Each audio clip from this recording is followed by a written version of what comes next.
اغنيه عن الفئه المندسه. انا رحت انضم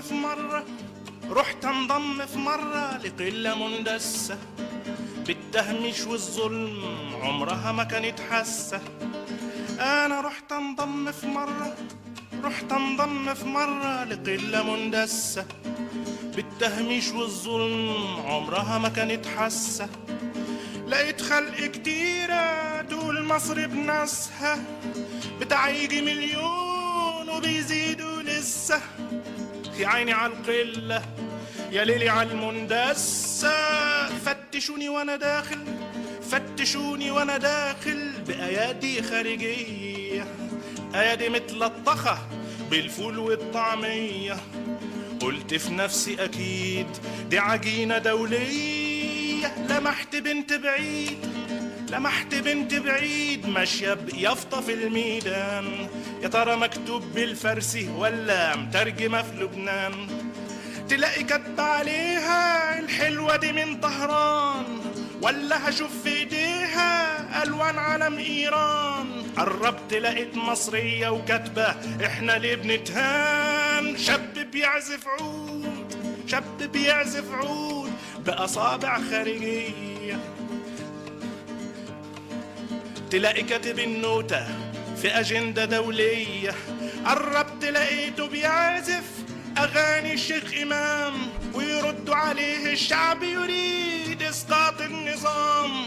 بقى هي دي القلة يا عرة الإعلام. يا بوق النظام يا ساقط ابتدائية، في اختراع اسمه قنوات فضائية.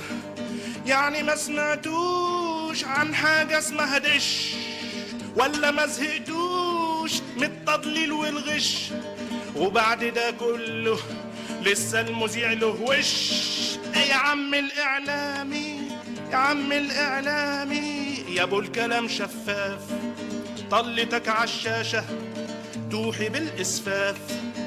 بطل بعقولنا كدب واستخفاف. أنا رحت اندس في مرة في قلة مندسة، بالتهميش والظلم عمرها ما كانت حاسة. المنظومة فاسدة من ساسها لراسها. أنا رحت اندس في مرة